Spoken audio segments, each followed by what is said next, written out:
Hello friends, welcome back to Manoj Calibre. நம்ம ப்ராப்பராக English பேசணும்னா நமக்கு 3 ஃபார்ம்ஸ் ஆஃப் த வேர்ப்ஸ் கட்டாயம் தெரிஞ்சிருக்கணும். அதே போல் எது ரெகுலர் வேர்ப்ஸ் எது இர்ரெகுலர் வேர்ப்ஸ் அப்படின்றது கட்டாயம் தெரிஞ்சிருக்கணும். ஸோ இந்த லெசனில் நம்ம அதை பற்றி தான் பார்க்க போகிறோம். Come let's get started. 3 forms of the verb. Okay, 3 forms of the வேர்பை பற்றி நம்ம முதல்ல தெரிஞ்சுக்கலாம். So what we mean by verb? Okay, verb refers to actions. வேர்ப்ன்றது செயல்களை குறிக்கும், வினையை குறிக்கும். அதனால தான் வேர்ப்ன்றதை வினைச்சொல் அப்படின்னு சொல்லுவோம். So this verb changes according to the tenses. Okay, டென்சஸ்க்கு தகுந்தா போல் மாறும். நம்ம தமிழில் வந்து நான் வருகிறேன், நான் வந்தேன், நான் வருவேன் அப்படின்லாம் சொல்லுவோம் இல்லையா. ஸோ காலத்துக்கு ஏற்றா போல் அந்த வினைச்சொல் மாறுது. அதே போல் இங்கிலீஷ்லேயும் பார்த்தீங்கன்னா டென்சஸ்க்கு தகுந்தா போல் வேர்ப் மாறும். ஸோ இந்த வேர்பை நம்ம 3 கேட்டகரியாக பிரிக்கலாம். வேர்ப் 1, வேர்ப் 2, வேர்ப் 3 அப்படின்னு பிரிக்கலாம். ஸோ V1, ஓகே, V1 அப்படின்றது என்னது அப்படின்னா present form of the verb. Okay, ஒரு வேர்போடைய ப்ரெசன்ட் ஃபார்ம் ஆஃப் த வேர்பை தான் நம்ம V1 அப்படின்னு சொல்லுவோம். இதை வந்து நம்ம ரூட் ஃபார்ம் அப்படின்னு சொல்லலாம். ஓகே, ரூட் ஃபார்ம் அப்படின்னு சொல்லலாம், அல்லது base form of the verb அப்படின்னு சொல்லலாம். ஓகே, ஸோ பார்த்தீங்கன்னா ப்ளே. ஓகே, ப்ளேன்றது root form of the verb.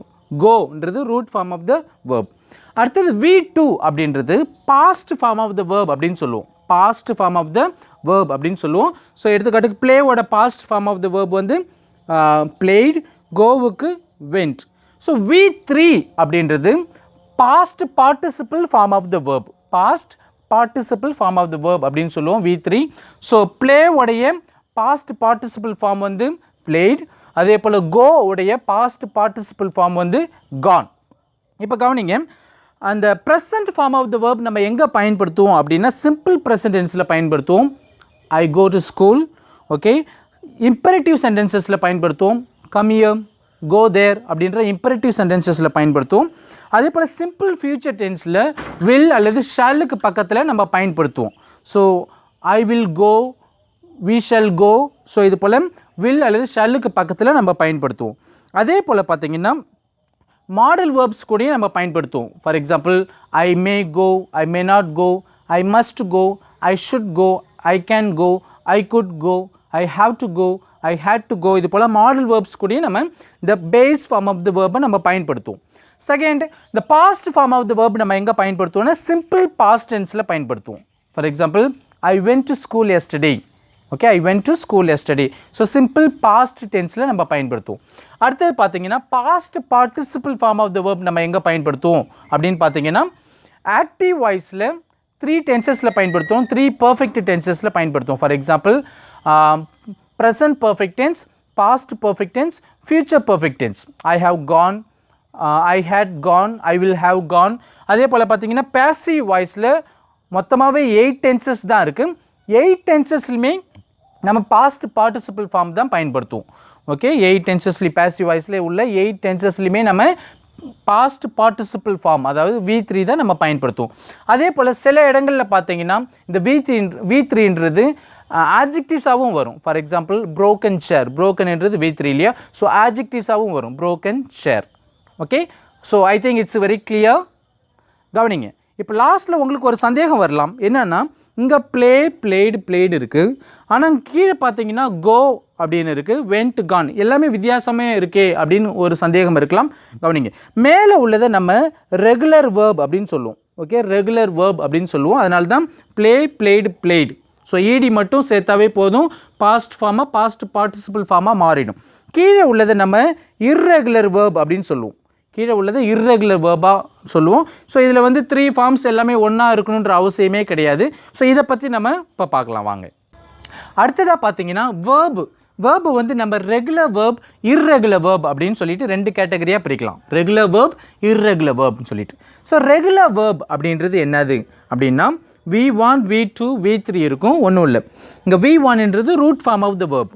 அது பக்கத்தில் ஈடி சேர்த்தாவே போதும், அது V2வா V3யாக மாறிடும். ஓகே, நம்ம இந்த present form of the verb கூட ஈடி சேர்த்தாவே போதும், அது பாஸ்ட் ஃபார்ம் ஆஃப் த வேர்பாகவும் மாறிடும், past participle form of the வேர்பாகவும் மாறிடும். இப்போ எடுத்துக்காட்டுக்கு வாக் இருக்குது, வாக்கு பக்கத்தில் ஈடி சேர்த்தா போதும், வாக்ட்.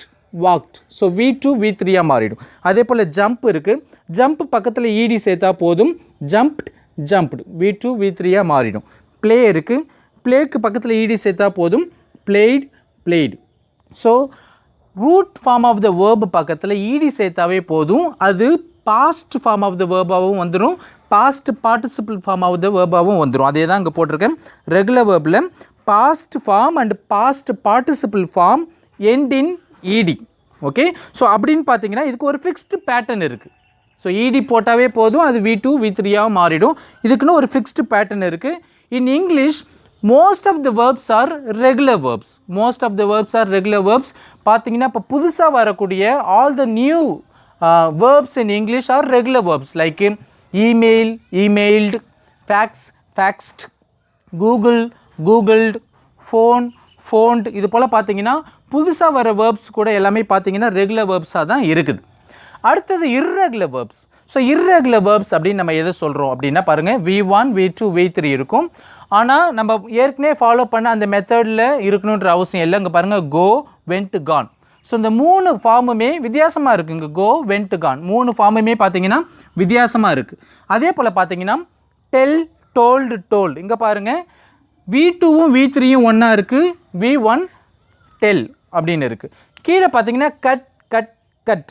ஸோ இங்கே பார்த்தீங்கன்னா இந்த 3மே ஒன்றா இருக்குது, கட், கட், கட் 3மே ஒன்றா இருக்குது. ஸோ அதனால தான் சொல்கிறோம் இது irregular verbன்னு சொல்லுவோம். ஏன்னா இதுக்குன்னு ஒரு ஃபிக்ஸ்டு பேட்டர்ன் கிடையாது, no fixed pattern.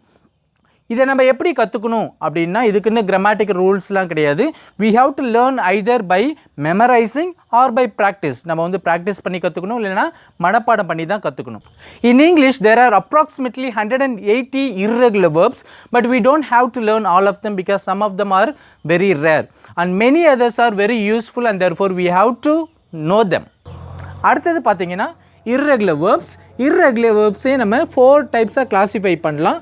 So type 1 அதில் பார்த்தீங்கன்னா ஆல் 3 ஃபார்ம்ஸ் ஆர் சேம். அதாவது V1, V2, V3 எல்லாமே சேமாக இருக்கும். ஓகே, எந்த மாற்றமும் இருக்காது. அதோடைய ஸ்பெல்லிங்கில் பாருங்கள், hit, hit, hit, cut, cut, cut.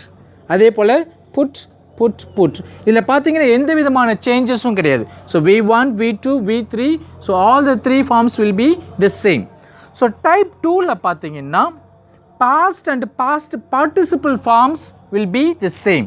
Okay, past and past participle form are same. இப்போ பார்த்தீங்கன்னா tell இங்கே இருக்குது, ஆனால் told, told. ஓகே, V2வும் V3யும் சேமாக இருக்கும். அதே போல் say, said, said, pay, paid, paid.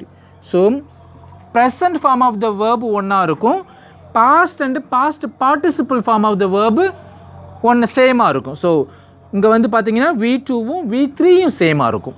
அடுத்தது டைப் 3 அப்படின்னு பார்த்தீங்கன்னா present and past participle forms are same. Okay, present and past participle forms are same. அதாவது V1னும் V3யும் சேமாக இருக்கும், V1னும் V3யும் சேமாக இருக்கும்.